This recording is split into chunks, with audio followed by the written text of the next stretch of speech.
Alors, vous avez un troisième dossier là qui s'appelle colorisation noir et blanc. Donc, grâce à ça, on va pouvoir regarder comment on colorise des images noir et blanc. On ne va pas le faire maintenant parce que ça prend trop de temps. Par contre, vous pouvez ouvrir l'image de Chaplin qui est dans les tranchées, là. Parce que ça va être l'occasion de voir comment on enlève des poussières. Il y a une multitude de poussières ici.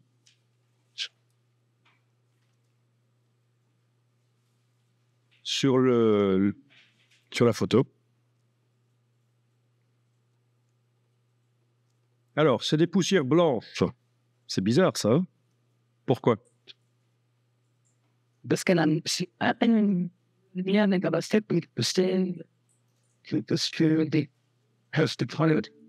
Voilà, c'est ça. C'est des poussières qui étaient noires sur le négatif, mais comme on a transformé en positif, elles sont devenues blanches. Voilà. Tout bêtement. Alors, comment enlever les poussières? C'est très facile. Il faut connaître l'astuce.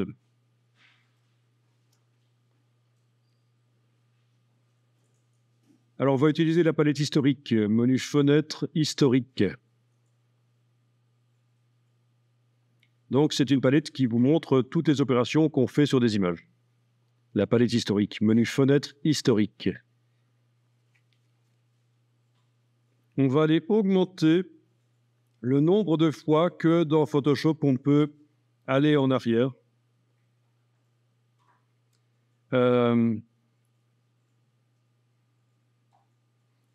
Quoi qu'on pourrait aussi utiliser une autre méthode. Mais non, faisons comme ça d'abord, c'est bien. Dans les préférences de Photoshop, édition préférences, performance, édition préférences, performance. Vous allez indiquer ici le nombre de fois qu'on peut aller en arrière dans Photoshop. Normalement, chez vous, il est réglé 20. C'est pas beaucoup, vous pouvez augmenter. Au-delà de 500, et vous cliquez sur OK. Dans édition, préférence, performance, c'est le nombre d'états d'historique. On a été monter ça au-delà de 500. Comme ça, on pourra revenir beaucoup de fois en arrière.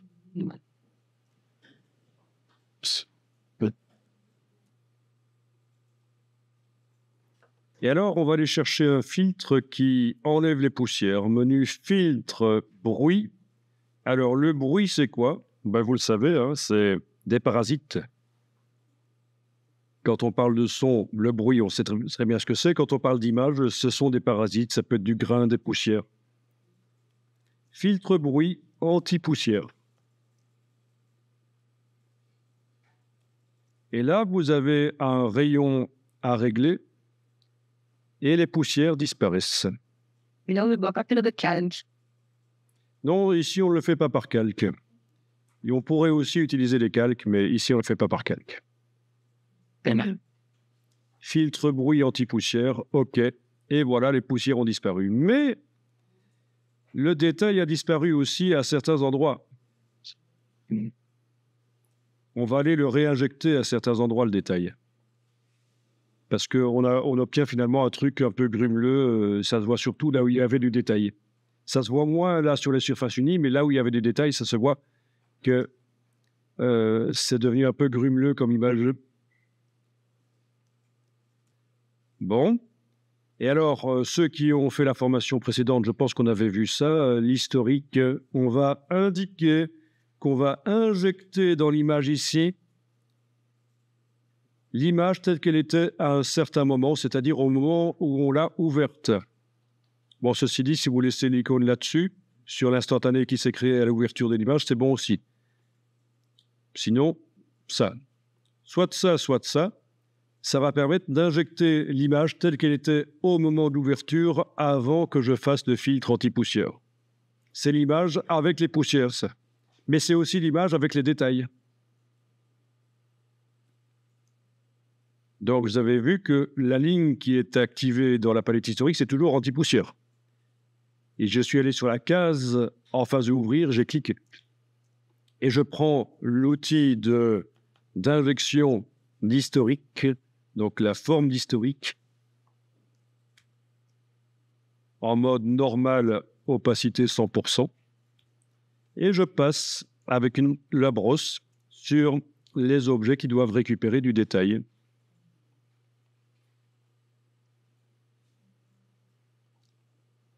Évidemment, il est possible qu'il y ait des poussières qui reviennent.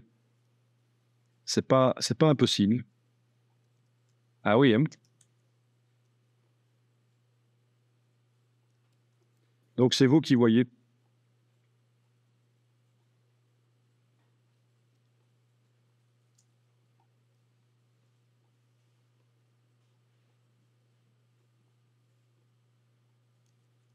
Pas hésiter à annuler de temps en temps.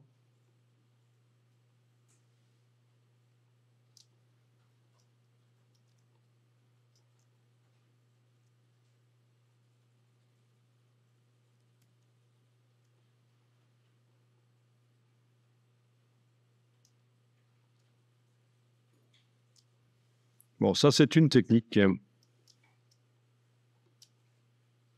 Et je termine en faisant jouer mon script qui permet sur des images RVB, et c'est une image RVB, image mode, je vois que c'est une image RVB, je termine avec le script qui permet de mettre deux calques pour gérer la dynamique, et j'obtiendrai une image qui sera bien meilleure que l'original.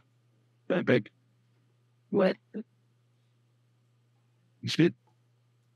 Bon, c'est ma tactique.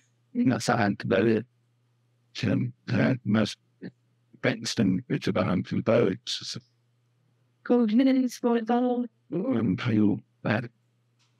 Voilà.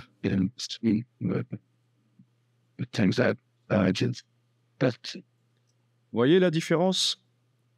La différence avec l'historique, je vais pouvoir revenir rapidement au tout début. Voilà.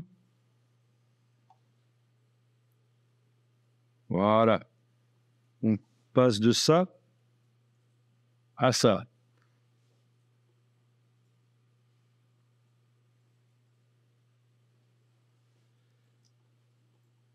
Et donc voilà, bon, vous êtes parés pour les retouches. Et donc, c'est pas nécessairement très compliqué de retoucher des photos. Il faut attaquer avec les techniques de base comme celle-ci avant de commencer à essayer de retoucher localement. Donc, c'est une retouche globale ici qu'on fait avec le réglage niveau. Retouche globale. Et après, s'il faut, on fait des retouches locales. Notamment avec la technique du densité plus, densité moins sur un calque qu'on verra après-midi.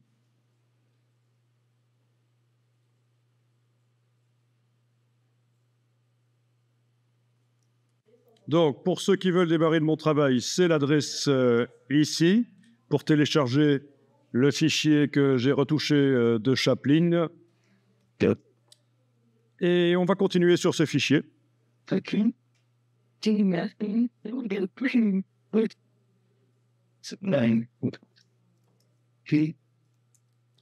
Donc, on va faire de la colorisation d'images. Et alors, pour chaque objet, il va falloir faire un calque qui va contenir de la couleur. Donc, par exemple, je commence avec le casque. Je vais créer au-dessus des calques actuels. Je vais créer un calque vide. Donc, je clique sur le bloc de feuilles.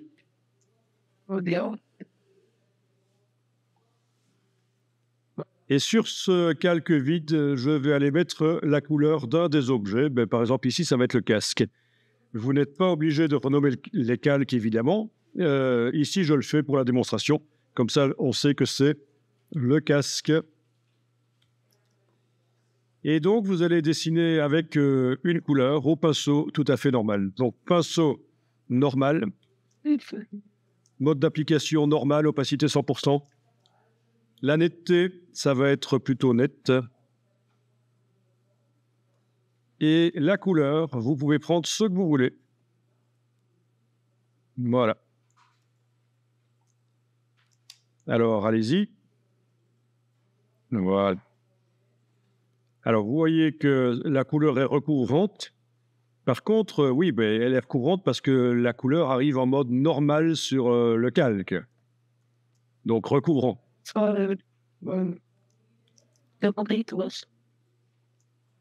Non, c'est pas un fond gris sur mon calque, c'est un damier, mais un damier que j'ai atténué par les préférences de Photoshop pour que ce soit moins agressif.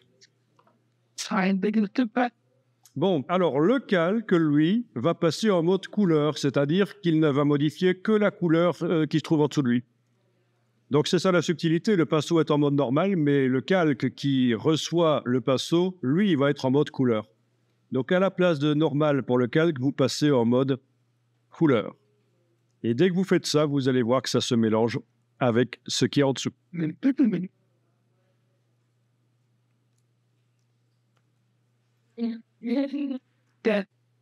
Alors, je continue à dessiner. Et ce qui est important, c'est que si vous dépassez, vous pouvez annuler déjà. Mais surtout, il ne faut pas dessiner en blanc. Et il ne faut pas dessiner en blanc si vous dépassez. Il faut gommer. C'est important pour la suite. Donc là, on imagine, j'ai dépassé, clairement. Voilà. Et je n'ai pas envie d'annuler les traits. Je vais en fait gommer dans ce cas-là. Donc, je prends la gomme.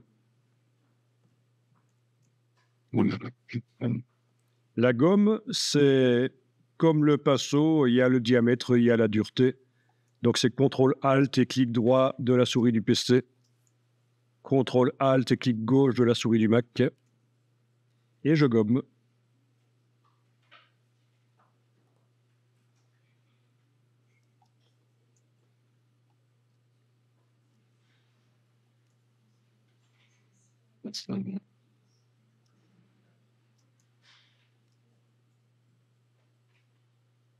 Ok, je vais faire juste le dessus du casque. Pour le dessous, je verrai comment je vais gérer après.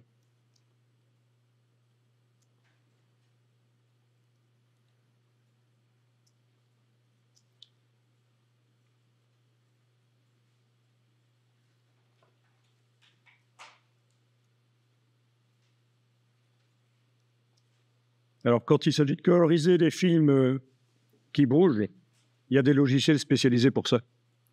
Des logiciels spécialement développés pour la colorisation de films. Ça ne va pas se faire dans Photoshop ni dans After Effects. Il y a des logiciels spécialement pour la colorisation de films.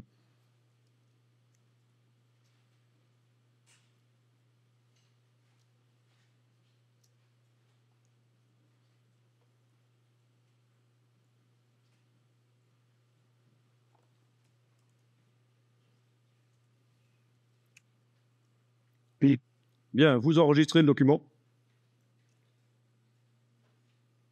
Je vais m'occuper d'autres objets ici. Donc, même chose, même principe. Les grenades ici. Je vais m'occuper des deux grenades.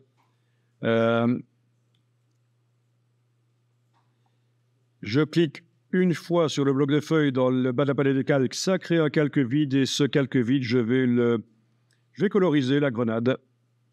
Donc, il faut que le calque vide, je le fasse passer en mode couleur. Mode couleur pour le calque vide.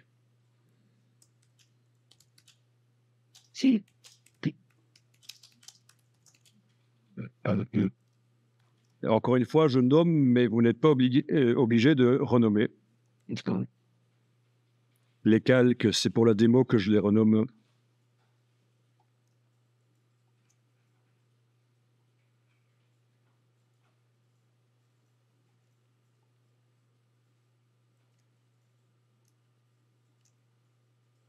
Oui. Évidemment, on ne va pas la laisser en rose parce que ça fait un peu sextoy. Et alors, ce qu'il faut bien comprendre, c'est que chaque objet va avoir son calque. Ce sera beaucoup plus facile à gérer après. Et donc, pour l'autre grenade, je crée un autre calque.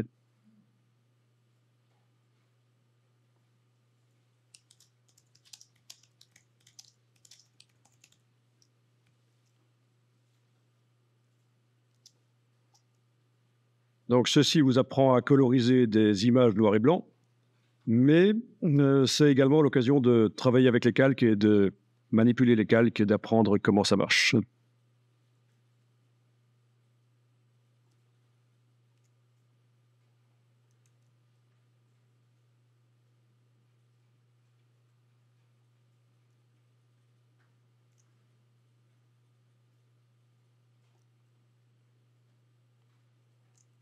Alors, je vous rassure, on ne va pas faire toute la photo.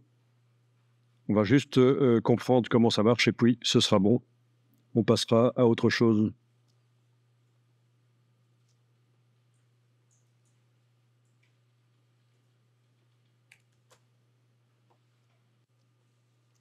Ok, ça va? Vous avez vos différents calques. Alors, je reviens sur le calque du casque et pour changer la couleur du casque, je vais attaquer directement les pixels en allant dans Images, Réglages, Teinte, Saturation. Donc, je n'utilise pas de calque de réglage ici. Pourquoi? Parce qu'en fait, le calque contient un aplat de couleurs. Il n'y a pas de nuances à préserver. Je peux revenir autant de fois que je veux modifier les couleurs en modifiant réellement les pixels. Je ne vais pas perdre quelque chose puisqu'il n'y a rien à perdre. C'est un aplat. Il n'y a pas de nuance sur le rose. Là. OK, alors, image, réglage, teinte, saturation. Et vous pouvez bouger les curseurs de manière à changer la couleur et la saturation, mais vous pouvez aussi cocher la case redéfinir, comme ça, peu importe la couleur de départ, ça colorise et il faut choisir la teinte, la saturation. Alors, la luminosité, ça n'aura pas d'influence, puisque le calque est en mode couleur. La luminosité, elle vient en fait de la photo d'en dessous. Donc, seulement les curseurs saturation et teinte peuvent être modifiés ici.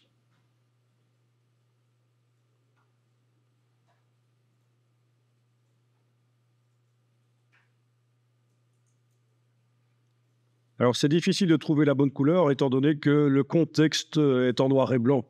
Quand on choisit de mettre une couleur dans une image, c'est en général en fonction du contexte, des couleurs qui s'y trouvent déjà. Et là, on travaille dans le vide. Donc, vous en faites pas parce que, dans un premier temps, vous n'allez pas nécessairement trouver tip-top la bonne couleur. Il faudra sans doute revenir, si vous voulez quelque chose de très réaliste, il faudra sans doute revenir à un certain moment, modifier la couleur du casque une fois que vous aurez mis d'autres couleurs dans l'image. Bon, alors on va également changer les couleurs des grenades. Je commence par la grenade à gauche.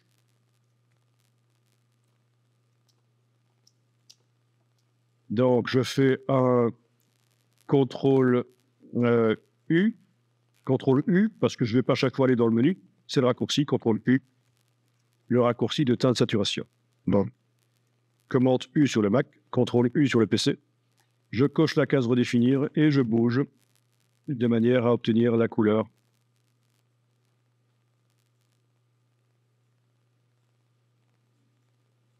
OK. Donc, c'est vous qui voyez.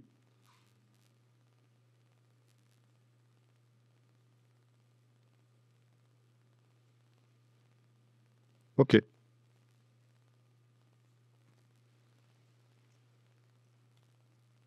Pour l'autre grenade, je clique et j'essaye de faire un CTRL U. Le curseur, le réglage arrive avec les curseurs à 0. On est d'accord? Je clique sur annuler. Donc, je récapitule. Je viens de faire une teinte saturation sur la grenade de gauche. J'ai obtenu cette couleur-là. Je m'attaque maintenant à la grenade de droite. Si je fais un CTRL U, le réglage arrive avec tout à 0. Mais si à la place de ça, je fais un CTRL ALT U, je récupère, je rappelle le dernier réglage utilisé. Ça, c'est une astuce qui fonctionne dans les réglages et dans les filtres. Si vous allez dans un réglage ou dans un filtre en enfonçant la touche ALT, vous réappliquez, vous récupérez le dernier réglage utilisé.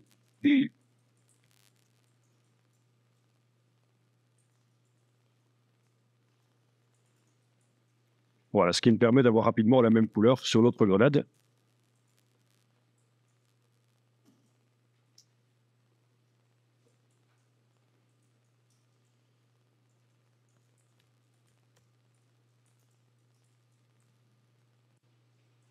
Alors, si vous voulez, vous pouvez utiliser une technique qu'on a déjà vue ensemble pour ceux avec qui j'ai fait de la colorisation de bandes dessinées, de dessins. Mais ce n'est pas obligatoire pour une colorisation de photo, mais techniquement, c'est possible de le faire. C'est-à-dire faire en sorte qu'on verrouille la transparence du calque, c'est-à-dire je clique sur le petit damier ici, la transparence est verrouillée, autrement dit, je ne peux plus modifier que là où il y a déjà des pixels. Et puis, je vais aller prendre un pinceau, choisir une couleur. Voilà. Et avec un pinceau à bord flou, je vais aller dessiner. Voilà, pour amener des nuances. Alors, pour bien voir ce qui se passe, je vais prendre une couleur bien différente. Je vais prendre du bleu ici. Voilà, j'ai pris du bleu, comme ça vous allez bien voir ce qui se passe. Je dessine avec du bleu. Je suis en train d'amener de la couleur uniquement là où il y a déjà des pixels. Donc, ça permet vraiment de dessiner avec les couleurs qu'on veut. Mais c'est plutôt dans le cadre de la colorisation de bande dessinée qu'on va utiliser ça.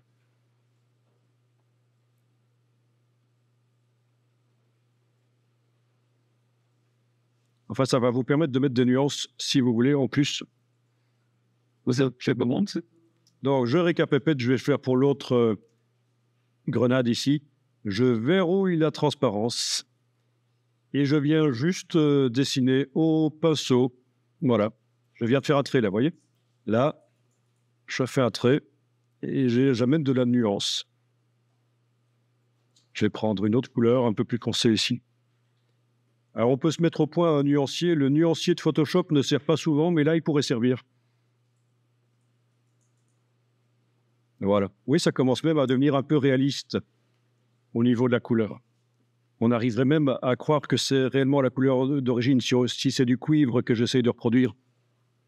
Mais sur la projection, c'est moins bon que ce que je vois sur mon écran. Mais enfin, bon. Voilà, si on veut vraiment faire l'artiste et recréer des choses, même chose pour le casque, je vais cliquer sur le casque ici. Et je vais aller verrouiller la transparence et aller voir si je peux aller prendre des couleurs comme du gris, par exemple. Voilà. Les mettre là sur le bord. Voilà. Vous voyez? Là, je viens d'amener de la couleur grise sur le casque. Vous voyez l'avant-après? C'est subtil. Hein? Ne pas hésiter à annuler quand on s'est gouré. Voilà, parce que c'est ça aussi la différence qui manque parfois quand on fait de la colorisation. C'est le fait que c'est pas la couleur unie, en fait. Hein, il y a vraiment plein de nuances. Plein de nuances dans les choses. C'est ça qui va amener le réalisme, la nuance. Les différentes nuances de couleurs.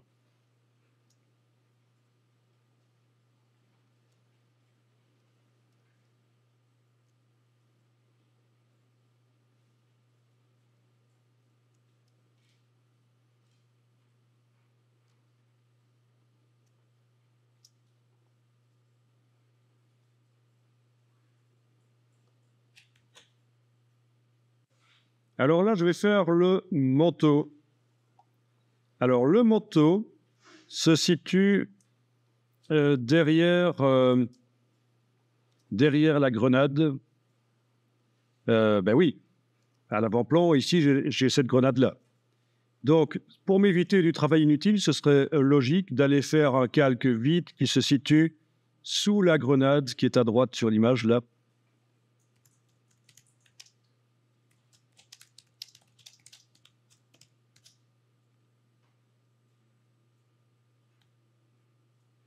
Donc, dans ce calque vide, je vais aller dessiner une couleur. Au départ, je peux prendre n'importe laquelle. Vous avez compris. Voilà. Le calque, je le mets en mode couleur. Et vous voyez ce qui se passe? Je suis en train de passer, là. Je n'ai même pas besoin d'essayer de contourner la grenade, puisque le calque du manteau est derrière celui qui sert à coloriser la grenade. Voilà. De la même manière, je peux déborder sur la main si je veux, c'est pas un problème.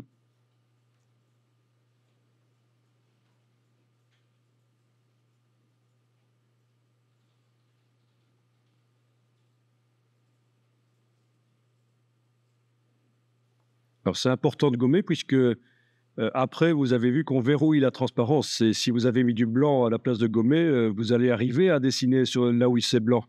Et ça, ce sera pas beau, ce sera pas bien. il faut qu'on n'arrive pas à dessiner.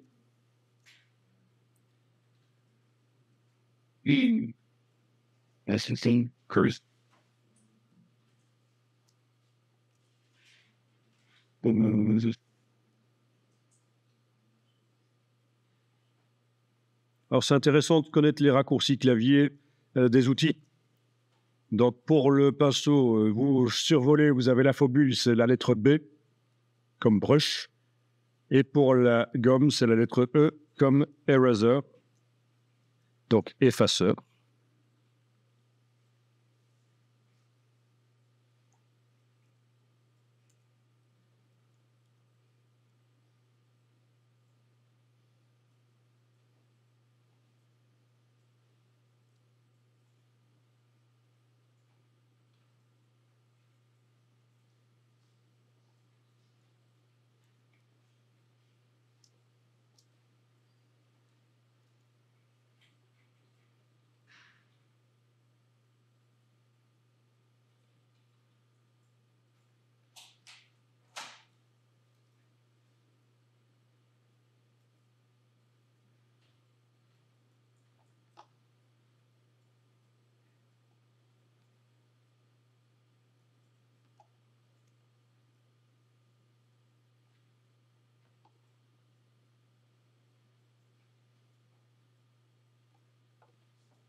Bon, vous savez quoi, ici, je vais faire exprès d'oublier une partie du manteau.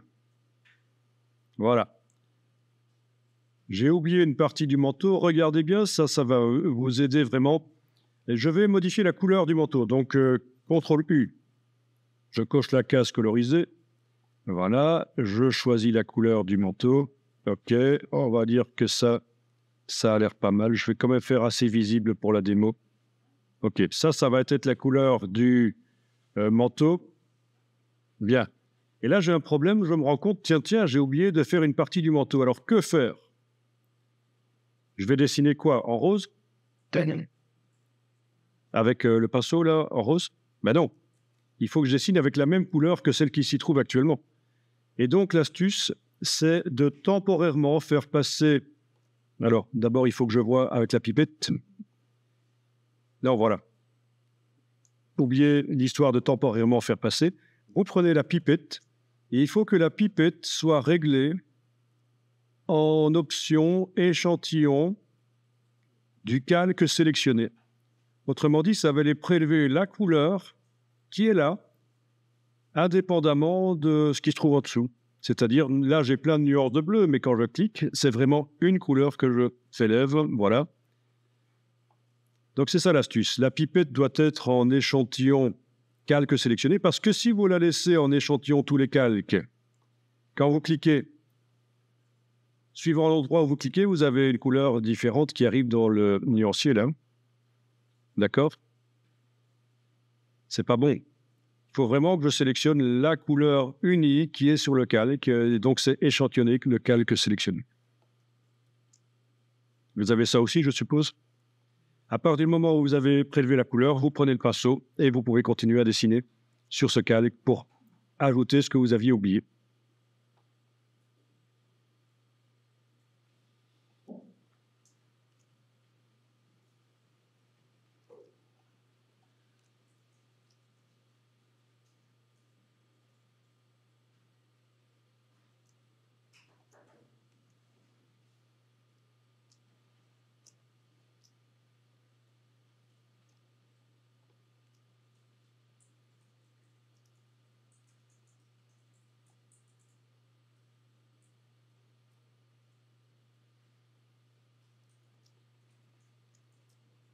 Ça.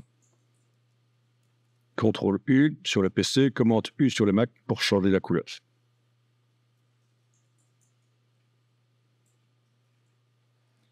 Ici, je ne fais pas de réalité historique, c'est-à-dire, normalement, je devrais me renseigner quelle était la véritable couleur utilisée lors du tournage.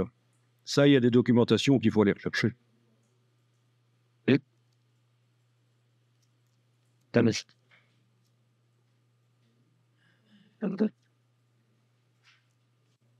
Alors, le visage, c'est un peu plus compliqué. Donc, on va ruser.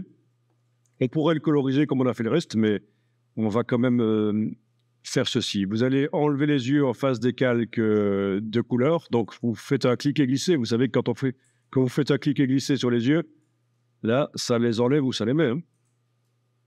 Vous n'avez pas besoin de cliquer bêtement. Non, faites un clic et glisser. Voilà. Et alors, je vais envoyer sur un calque les mains et le visage. Je vais envoyer ça sur un calque en faisant ceci. Une sélection au lasso, large. Voilà. Touche majuscule pour ajouter la main ici. Touche majuscule pour ajouter la main là.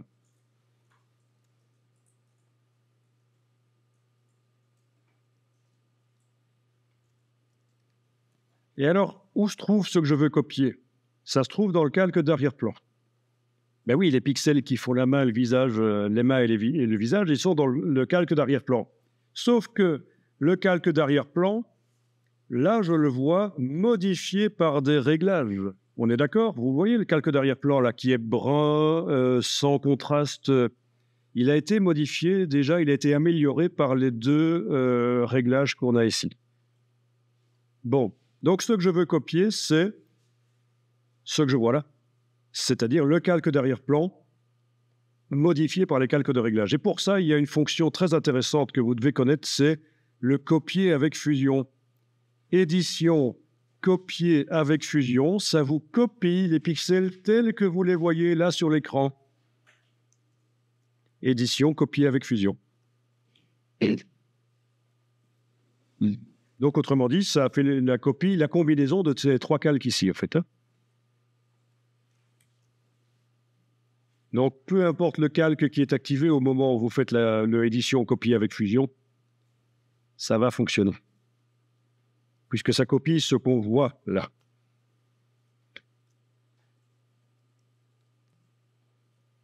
Bon, une fois que j'ai fait le copier avec fusion, je vais créer un calque vide au-dessus de tout, là-bas.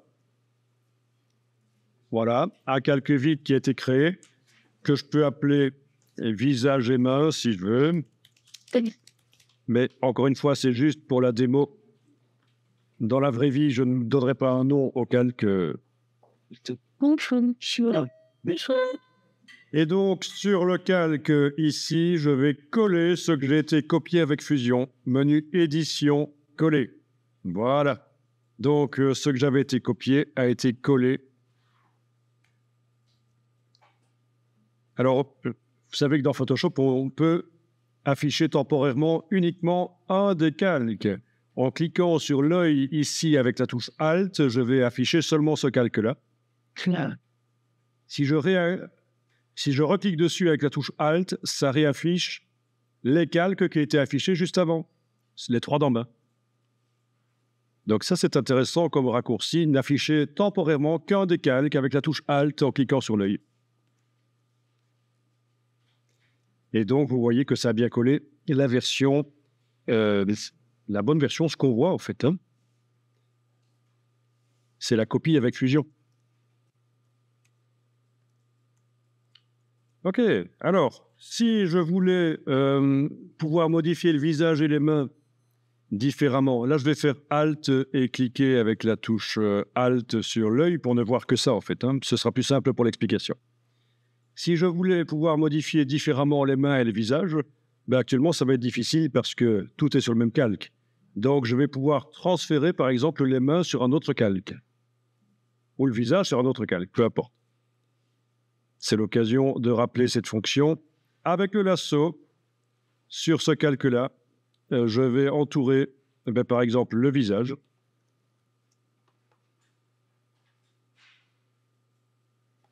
Voilà.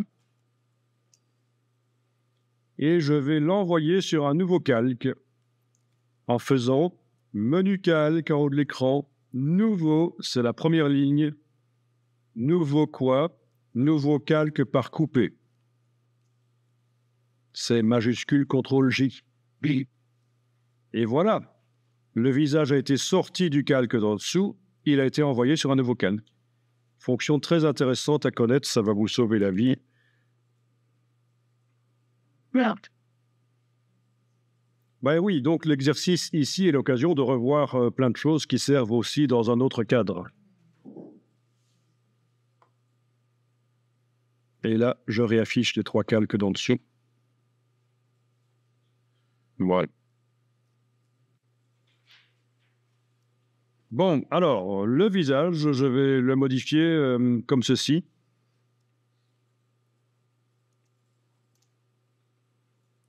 Je vais mettre au-dessus du visage un calque qui va contenir de la couleur. Donc, je clique sur le bloc de feuilles dans le bas de la palette des calques et je mets un calque vide là au-dessus. Ce calque vide, je vais pouvoir le remplir de couleurs ou dessiner à l'endroit du visage. Voilà. Je prends le pinceau, je dessine à l'endroit du visage sur le calque vide que je viens de créer. Voilà.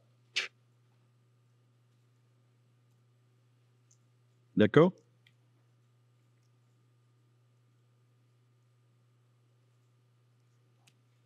Je fais en sorte que la couleur que je viens de mettre là ne soit visible qu'à l'endroit où il y a des pixels visibles en dessous. Donc, c'est la touche Alt et cliquer entre les 2 vignettes. Voilà.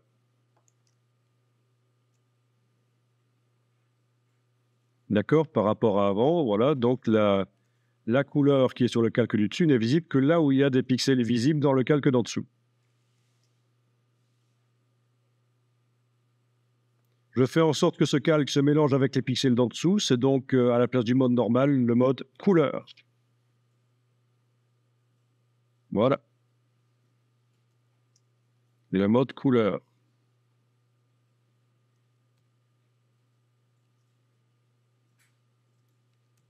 Je change la couleur en faisant un CTRL-U, cocher la case colorisée, et je vais aller changer la couleur.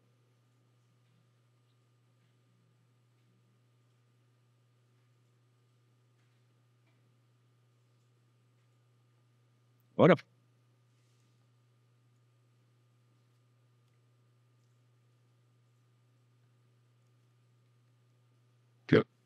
Bon, ben vous voyez que la couleur déborde. Je vais ajouter ici sur le calque du visage, je vais ajouter un masque de fusion. Menu calque, masque de fusion, tout faire apparaître. Et je vais dessiner en noir dans le masque pour qu'une partie du calque, ici, le visage, ne soit pas visible. Voilà, donc si j'enlève les yeux dans les calques tout en dessous, vous voyez ce que je suis en train de faire. Je suis en train d'enlever de l'affichage une partie du calque.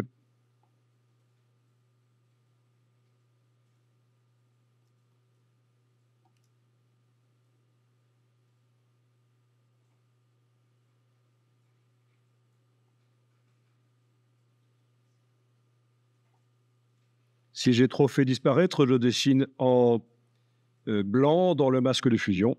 Et voilà.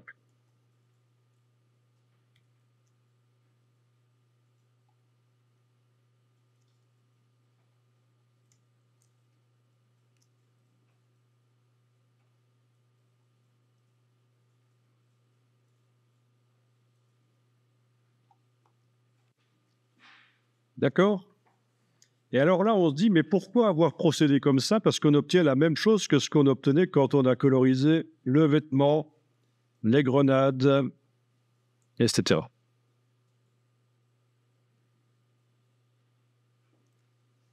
Mais en fait, voilà, l'intérêt ici, c'est que je vais pouvoir modifier le contraste sur cette partie-là. Vous avez le calque du visage qui est activé. Vous allez demander de mettre un nouveau calque de réglage de type courbe. Nouveau calque de réglage de type courbe. OK. Un calque de réglage de type courbe arrive entre la couleur et le visage. Il est écrété, c'est-à-dire qu'il ne va agir que sur le visage. Dans ce calque, je mets un point, 2 points, et je bouge et j'arrive à modifier l'intensité lumineuse, le contraste du visage. Et ça va vraiment vous permettre d'avoir quelque chose de réaliste.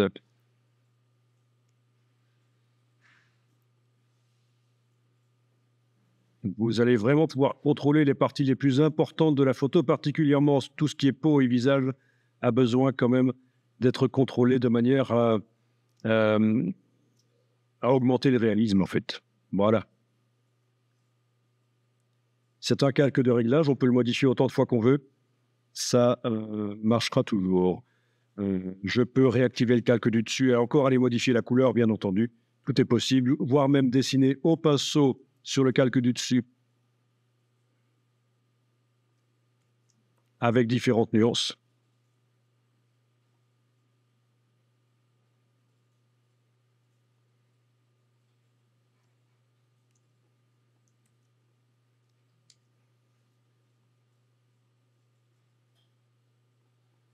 Alors,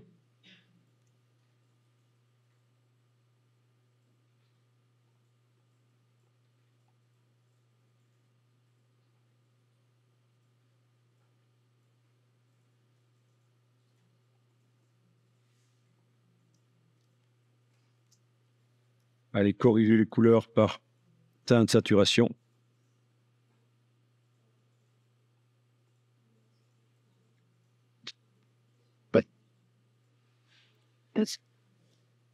Voilà. Bon, là, ça, on va très loin dans la retouche. Hein. Et donc, même chose pour les mains. Même chose pour les mains. Je vais recommencer tout le processus pour les mains, comme ça, ceux qui ont loupé vont pouvoir regarder. Alors, si ça peut aider, vous pouvez coloriser les calques dans la palette des calques. Clic majuscule clic sur ceux qui concernent le visage. Je fais un clic droit et je vais coloriser les vignettes. Comme ça, je sais que ces trois-là, ça concerne une chose. Ça concerne le visage. OK, je fais la même chose donc sur les mains ici.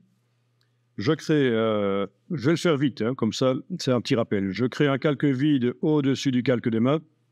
Je dessine en couleur à l'endroit des mains.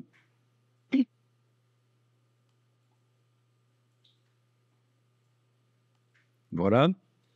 La couleur, le calque là doit être en mode couleur au lieu de normal. OK. On peut changer la couleur facilement avec CTRL-U, cocher, coloriser, et on peut aller modifier les couleurs des mains.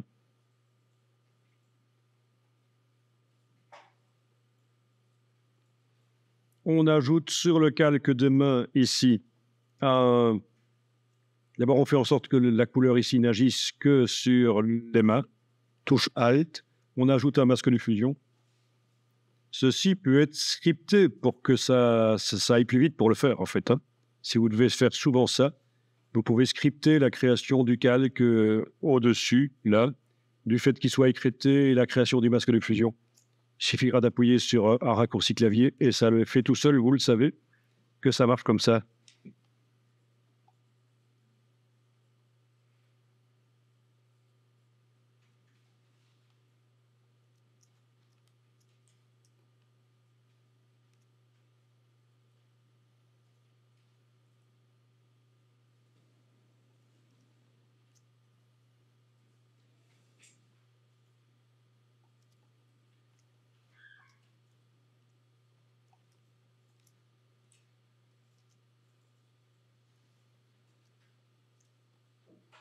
Voilà, voilà.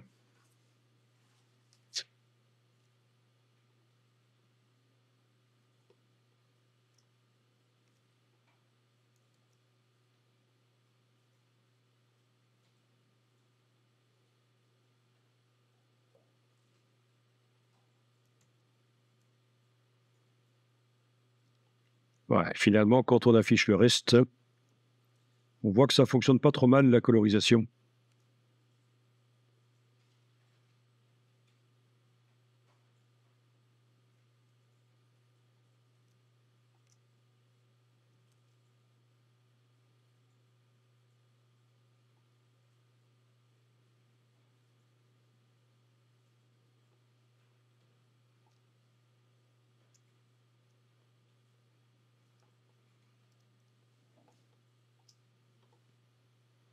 Est-ce que vous voulez que je vous envoie mon fichier ou est-ce que ça va? Ça va? OK, je vais envoyer le fichier. Alors, je vais vous envoyer mon fichier qui est la version 07 que je viens de compresser et j'ai renommé un nom compatible web. J'en profite pour vous parler des systèmes de transfert FTP. Je vais aller chercher là un logiciel FTP. Il faut savoir que ça existe. Vous connaissez Dropbox, vous connaissez ces systèmes-là, mais le FTP, c'est plus vieux que tous ces systèmes-là et c'est souvent utilisé. Donc, il s'agit d'utiliser un espace serveur et de transférer par système FTP, File Transfer Protocol, donc protocole de transfert de fichiers. Je transfère sur l'espace serveur et n'importe qui à qui je donne les droits peut aller récupérer. Sauf que ici, je le mets dans un dossier qui s'appelle 3xW sur l'espace FTP et c'est un dossier public. Quiconque a l'adresse peut récupérer. C'est public, c'est le web. Donc sur le FTP, on peut envoyer des fichiers qui ne sont accessibles qu'avec mot de passe, mais sinon on peut aussi le mettre de manière publique. Et une fois que ce sera transféré, je vous donnerai l'adresse pour le transférer, pour le récupérer, sans devoir utiliser un logiciel FTP. Donc si ce n'est pas dans le dossier 3xW, vous devez avoir un logiciel FTP. C'est gratuit. FileZilla, c'est gratuit. Sinon, voilà, là, vous n'allez pas devoir avoir un logiciel FTP parce qu'il suffira d'avoir un navigateur web. Je vous montre ici le nom du logiciel FTP gratuit qui est fait par la même boîte que celle qui fait Firefox. Ouais. Transfert de fichiers. Donc, c'est plus rapide que de passer par le web, en fait, que de passer par un navigateur, normalement. Si on fait vraiment du FTP, de chaque côté, chacun a son logiciel FTP. Et oui, il faut avoir un site, en effet. Il faut avoir un espace web qui est généralement associé à un nom de domaine, en effet. En effet, oui. Mais je vous conseille vraiment d'avoir aussi votre nom de domaine. Il n'y a rien de pire sur un CV quand on voit que les personnes ont une adresse Gmail ou Hotmail. C'est éliminatoire, ça. Surtout dans le monde, bon, peut-être pas quelqu'un qui fait de la boucherie ou de la pâtisserie, mais quelqu'un dans le monde du graphisme, de l'infographie, qui utilise une adresse Gmail et qui met ça sur son CV, ce n'est pas très bien. Il vaut mieux avoir son site web à soi. Voilà. Après, un site web, ça avoir une adresse qui est dans le site web. Si tu as un nom de domaine, tu as forcément au moins 10 adresses mail associées. Il suffit d'aller dans les réglages et tu vas trouver ça, en fait. Il y a au moins 10 adresses mail associées à chaque nom de domaine. C'est juste que tu n'es pas au courant.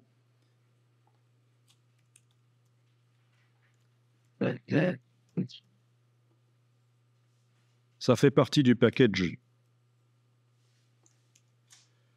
Et donc, voilà, pour récupérer le fichier que je viens de vous envoyer, que j'ai mis dans le dossier 3xW, vous allez taper cette adresse-là.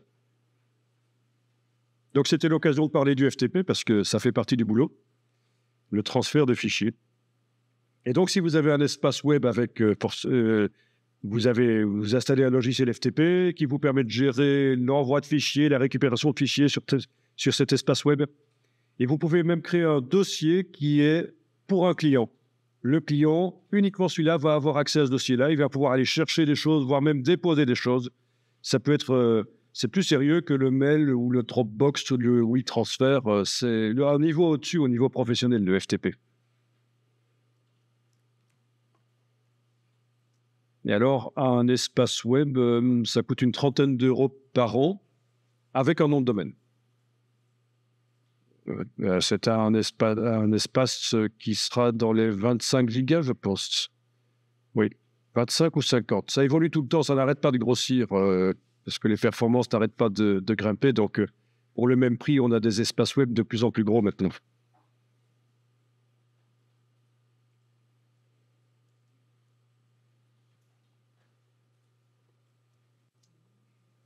OK, donc pour la main, ici, je vais également mettre un calque de réglage au-dessus. Menu calque, nouveau calque de réglage de type courbe, comme j'avais fait pour le visage. Et donc, je peux aller mettre 2 points et aller modifier l'intensité lumineuse des mains pour obtenir quelque chose de plus réaliste.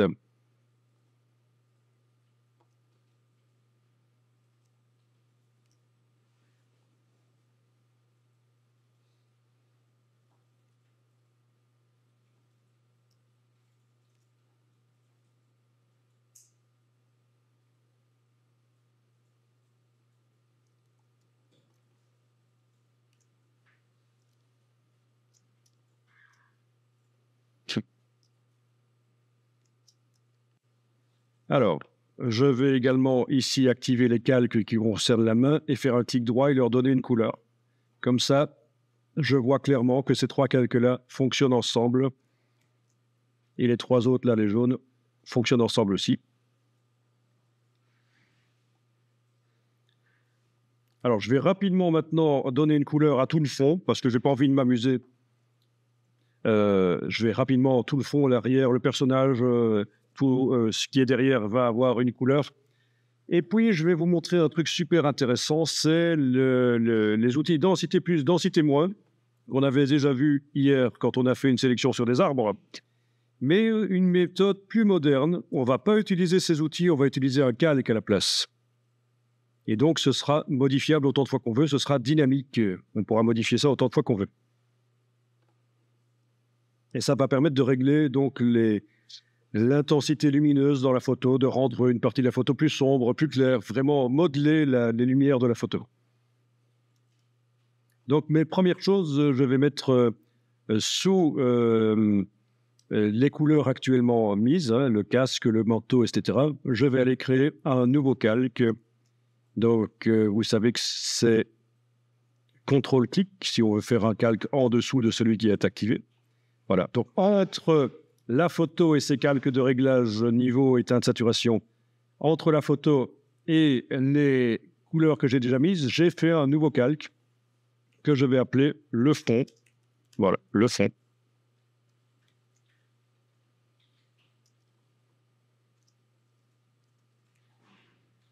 OK. Et alors, je vais mettre une couleur sur le fond. OK. Ah oui, avec le pinceau. Attention, le pinceau, parce que j'étais avec le mauvais outil là. Le pinceau, je mets une couleur sur le fond.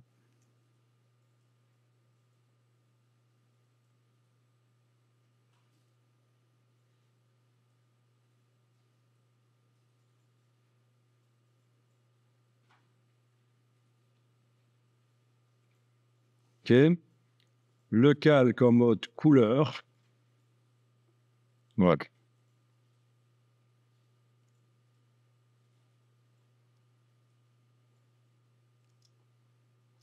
Alors, à la gomme, je vais aller empêcher qu'il agisse sur autre chose que le fond.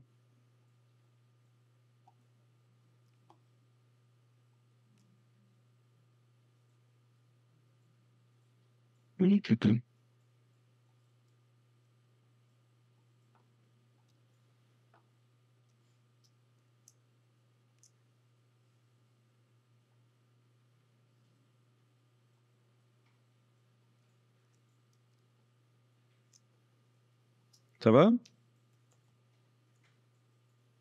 Ah, c'est du chipot, la colorisation d'image. Surtout si on veut que ça ait l'air, ça ressemble à quelque chose.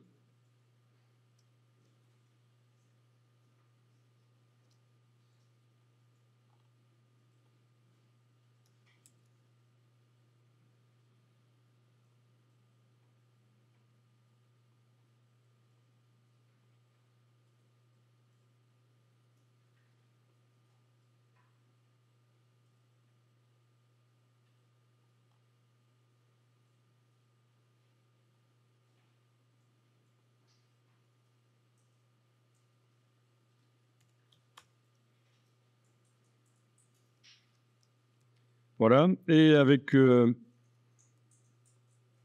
l'outil dégradé, je vais aller mettre un dégradé sur le fond en préservant la transparence. Donc, j'ai envie que le dégradé arrive uniquement là où il y a des pixels sur le fond. Donc, le calque de fond est activé. Je vais verrouiller la transparence.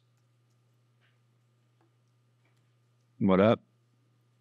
Et je trace un dégradé. Là, c'était un dégradé du noir au blanc, donc forcément, ça enlève tout, mais je peux aller cliquer à cet endroit-là et créer un dégradé comme je veux. On l'a déjà fait, ça. Voilà, un dégradé spécial que je vais tracer. Voilà. OK. Il faut mettre au point son dégradé. Mais je pense que je vais bientôt arrêter là sur cette image parce que ça devient un peu trop complexe. On pourrait aussi parler des courbes de transfert de dégradé. Mais ça devient peut-être un peu trop complexe. Il y a aussi les calques de remplissage de type dégradé. Oui, ça peut être intéressant aussi. Plutôt que de mettre un dégradé avec l'outil dégradé, je peux créer un nouveau calque de remplissage de type dégradé. Voilà. OK. Le faire en sorte qu'il ne soit visible que sur le fond, touche Alt. Et là, je peux aller dynamiquement le modifier en double-cliquant sur lui, en allant changer le dégradé, etc., etc.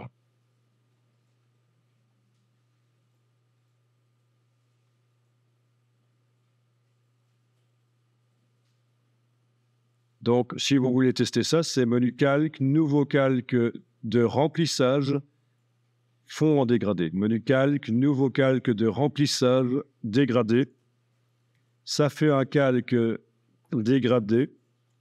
Je fais en sorte qu'il n'agisse, qu'il ne soit visible qu'à l'endroit où il y a les pixels du fond. C'est donc la touche Alt.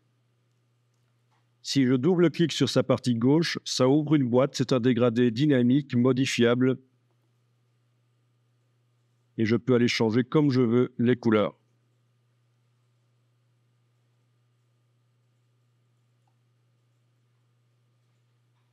Ah, et il y a de la transparence ici. Ah oui, il y a de la transparence. Oui, mon échantillon à gauche est transparent. Non. Celui à droite est transparent. Vous voyez, quand je clique sur l'échantillon du haut, là, j'ai la transparence. Voilà, OK, là, ça ira tout de suite mieux.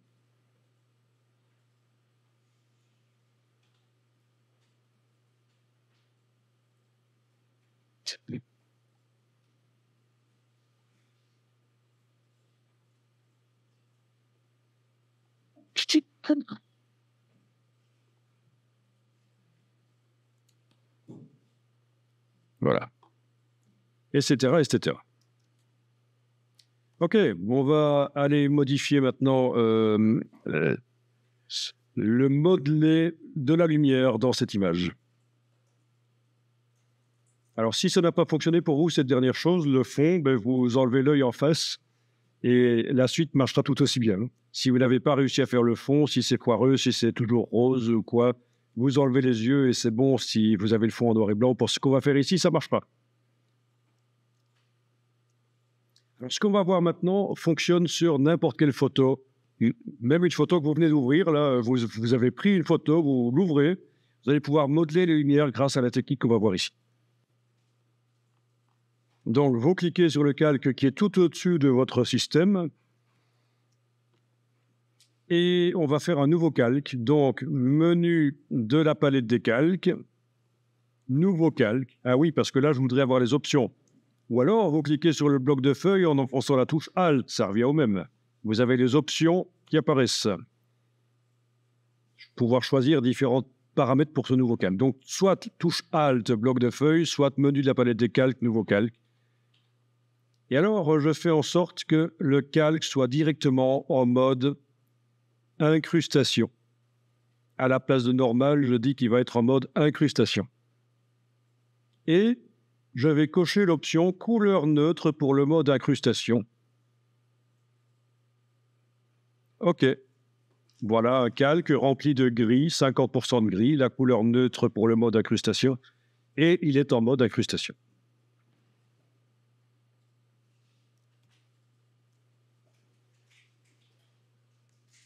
Alors moi ici, je vais le jeter. Vous ne le faites pas, vous ne jetez pas.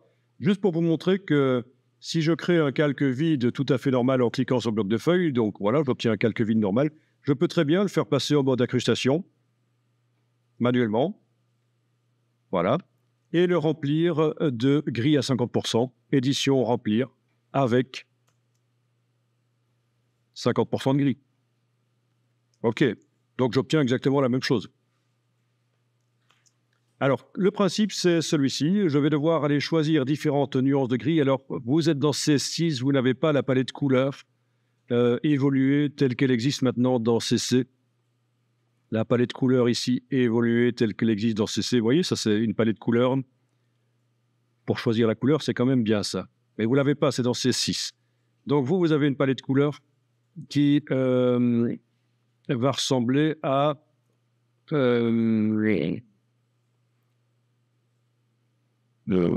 alors, voyons un peu ça. À quoi est-ce qu'elle va ressembler, votre palette couleurs? Plutôt à ceci, je pense. On est d'accord?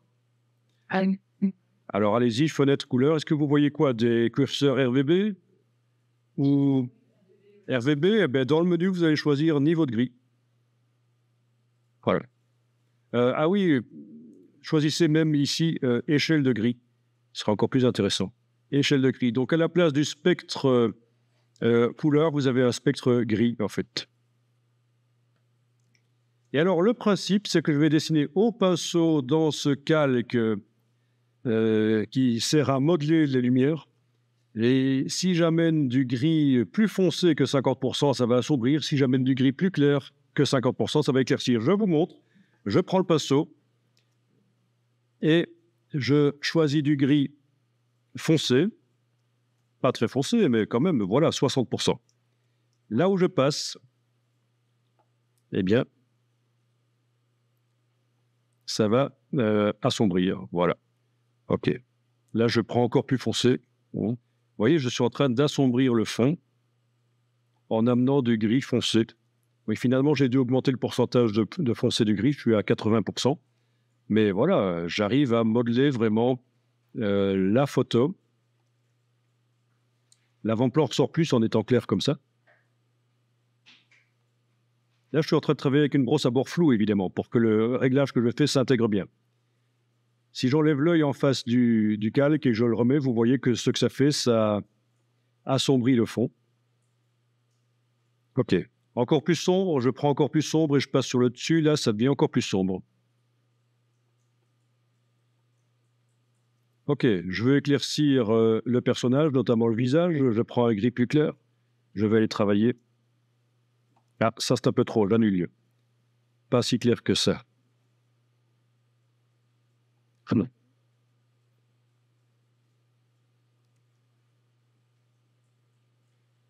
Ouais. Par petites touches, là, je peux aller modeler.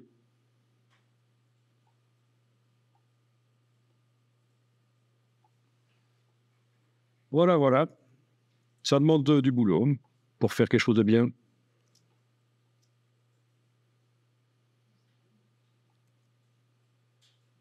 Pas hésiter à avoir le doigt au-dessus de CTRL-Z pour annuler pendant qu'on teste tout ça.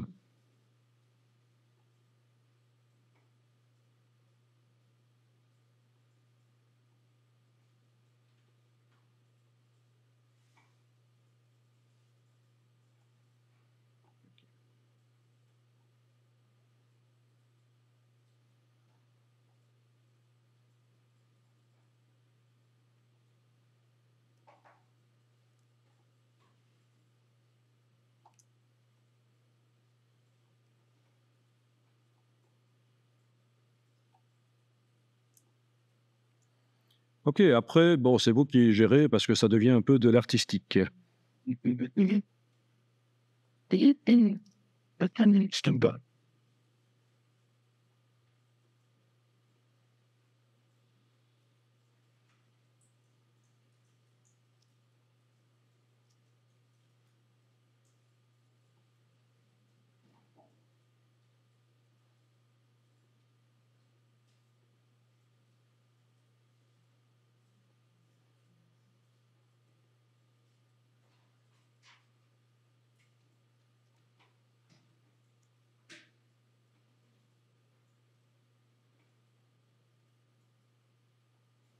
Ça va, pas de problème?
Ok. Bon, clairement, ceux qui ont fait de l'art plastique du dessin sont favorisés dans ce genre de choses, hein, parce que ça fait appel à des compétences en dessin, parce qu'il faut sentir les lumières, en fait, hein. Voilà.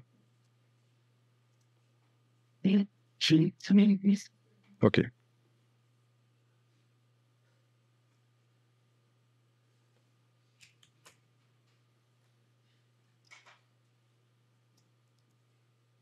Donc, par rapport à la photo de base, il y a quand même une évolution que je vais vous montrer ici. Voilà. Photo de base et retouche. Ouais. Voilà.